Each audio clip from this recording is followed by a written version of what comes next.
उपसभापति महोदय, मैं माननीय वित्त मंत्री जी द्वारा प्रस्तुत बजट के समर्थन के लिए खड़ा हुआ हूँ। वर्तमान को अगर हमें समझना है तो हमें बीते हुए कल को भी देखना होगा। 2009 से 2014 के बीच जब यूपीए की सरकार थी तो उनके बजट में जो वृद्धि हुई थी 5 साल के अंदर 6,44,549 करोड़ रुपए की टोटल वृद्धि हुई थी।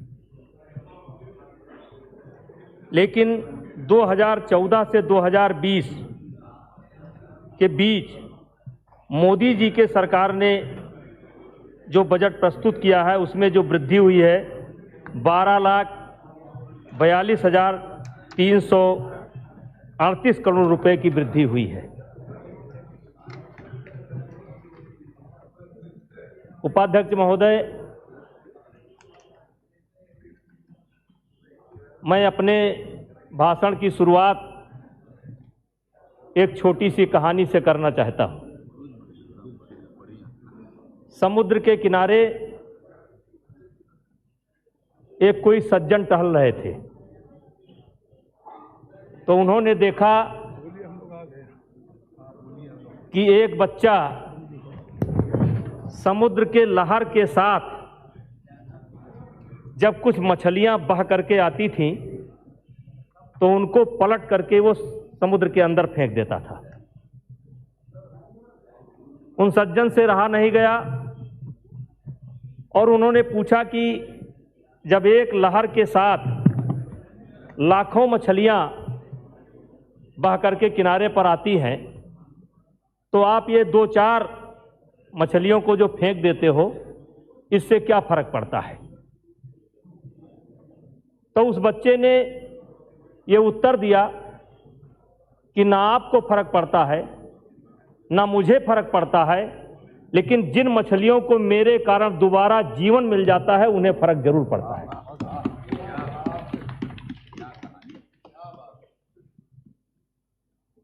मान्यवर, मैं थोड़ा सा पीछे चलना चाहता हूं। सन 1991 में पहली बार सांसद बना, देश की राजनीति को समझने की कोशिश की और हम देखते हैं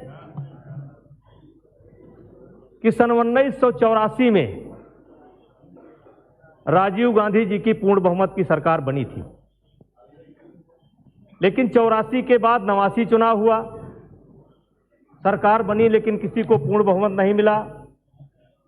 89 के बाद 91, किसी को पूर्ण बहुमत नहीं मिला। 91 के बाद 96, किसी को पूर्ण बहुमत नहीं मिला। 96 के बाद 98, किसी को पूर्ण बहुमत नहीं मिला। 98 के बाद 99, किसी को पूर्ण बहुमत नहीं मिला। और 2014 के पहले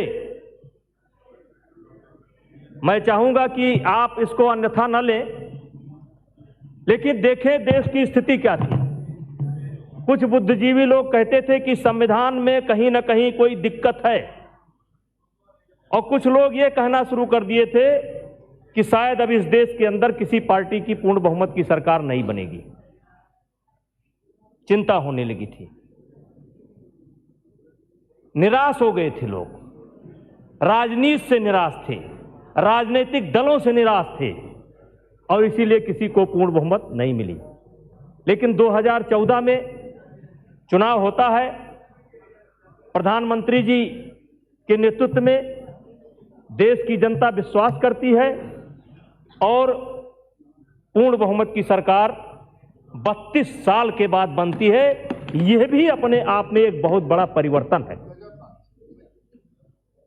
और हमारे प्रधानमंत्री जी ने, हमारी सरकार ने देश के सामने जो चुनौती थी उसको स्वीकार किया और इस भावना के साथ स्वीकार किया है कौन काम ऐसा जग में, टिक सके आदमी के मग में, ठम ठोक ठेलता है जब नर पर्वत के जाते पांव उखड़, मानो जब जोर लगाता है पत्थर पानी बन जाता है।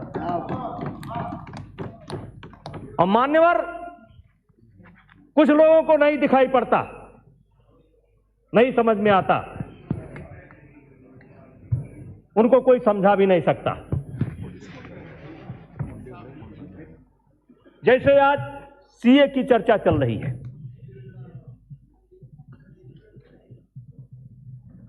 सब कुछ जानते हुए समझ में नहीं आता, क्योंकि किसी ने कहा है कि कोई व्यक्ति सो रहा हो, अगर वो वास्तव में सो रहा हो तो उसको एक आवाज मारिए वो जाग जाएगा, लेकिन वो जानबूझ करके सो रहा हो तो आप चाहे जितनी आवाज मारिए वो नहीं जागेगा। और यही हाल आज हमारे इन मित्रों का हो गया है। ये जानबूझ करके, सब जानते हुए जानबूझ करके सोने का काम कर रहे हैं।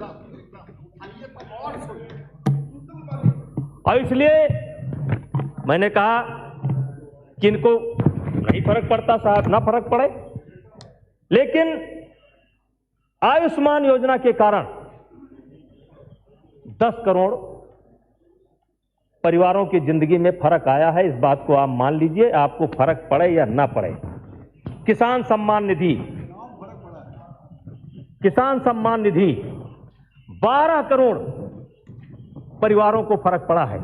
और एक बात मैं इसमें और छोटा सा जोड़ना चाहता हूं, यह मात्र सवाल 6,000 रुपए का नहीं है। मैं गांव से आता हूं, मैं देखता हूं पहले जो छोटे किसान हैं जिनके पास 1 बीघा खेत है या और छोटा खेत है, कुछ नहीं पैदा होता था, जिनको जमीन की जरूरत थी, शहर के किनारे बड़े लोग पहुंचते थे, समझाते थे भाई इसमें तो कुछ होता नहीं है, मुझको दे दो। 2 लाख की जमीन है 4 लाख रेट लगा दिए, 4 लाख की जमीन है 8 लाख रेट लगा दिए। अब वो गरीब आदमी सोचता है कि इसमें पैदा तो कुछ होता नहीं है, तो मैं क्या करूं इस जमीन को रख करके। मैं प्रधानमंत्री जी को धन्यवाद देना चाहता हूं कि इस योजना के कारण गरीब की जमीन बिकना बंद हो गया, क्योंकि गरीब ये जान गया कि ये जमीन रहेगी तभी हमें इस योजना का लाभ मिलेगा। इसलिए बड़े लोग तो अपनी जमीन बेचने के लिए तैयार हैं, लेकिन गरीब आदमी जमीन बेचने के लिए तैयार आज के तारीख में नहीं है।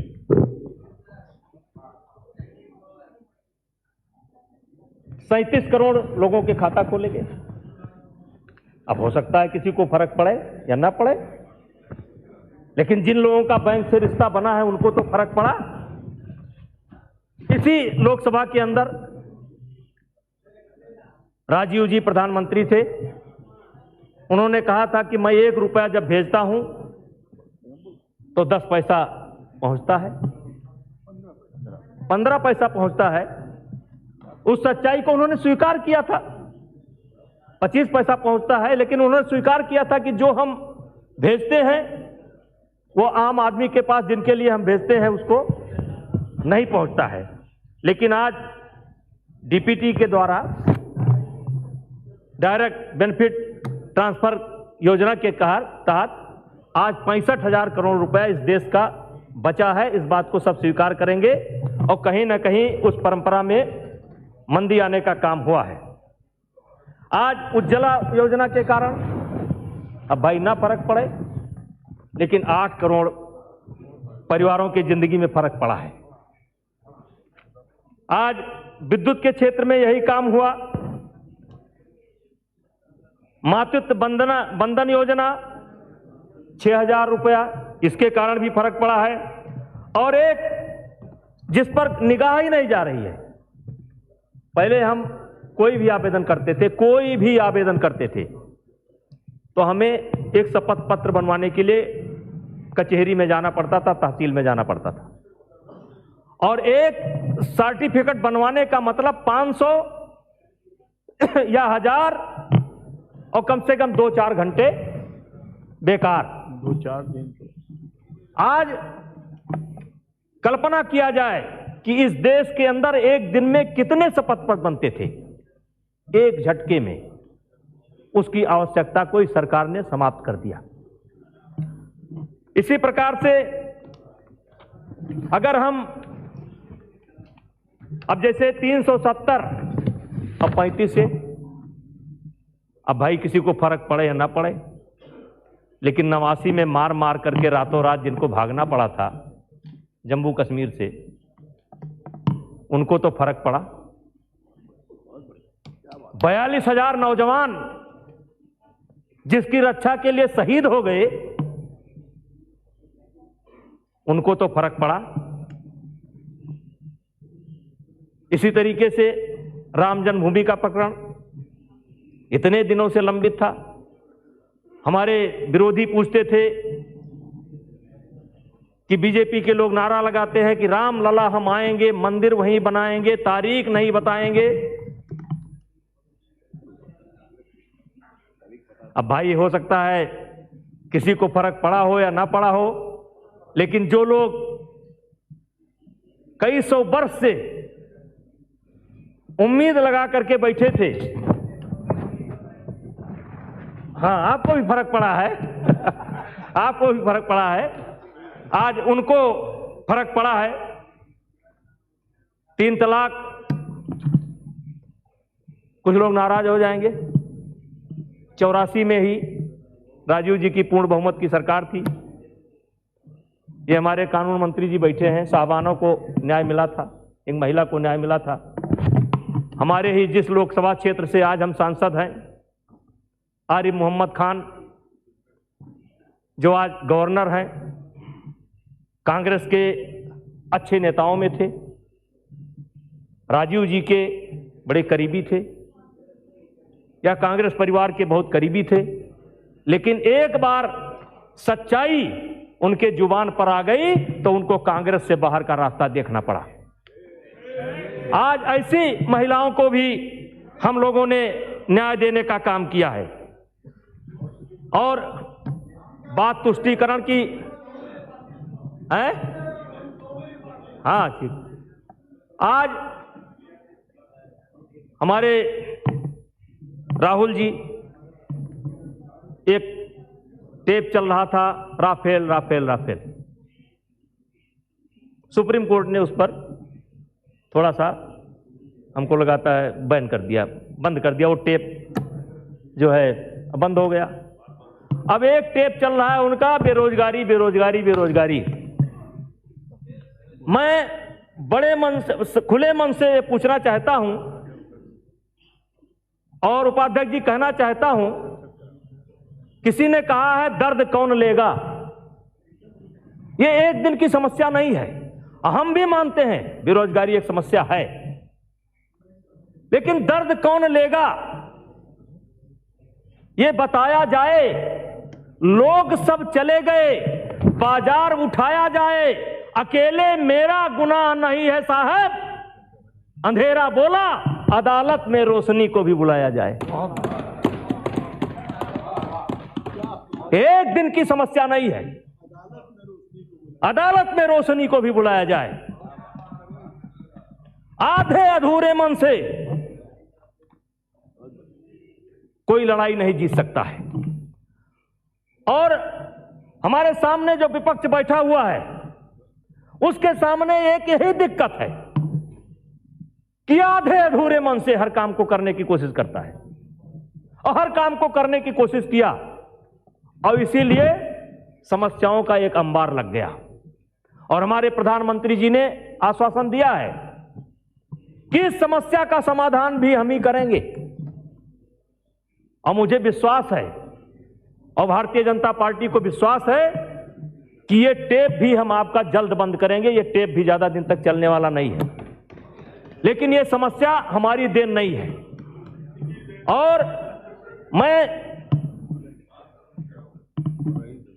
5 साल में तो साहब बहुत कुछ हो गया, आपकी देन है साहब, आपकी देन है।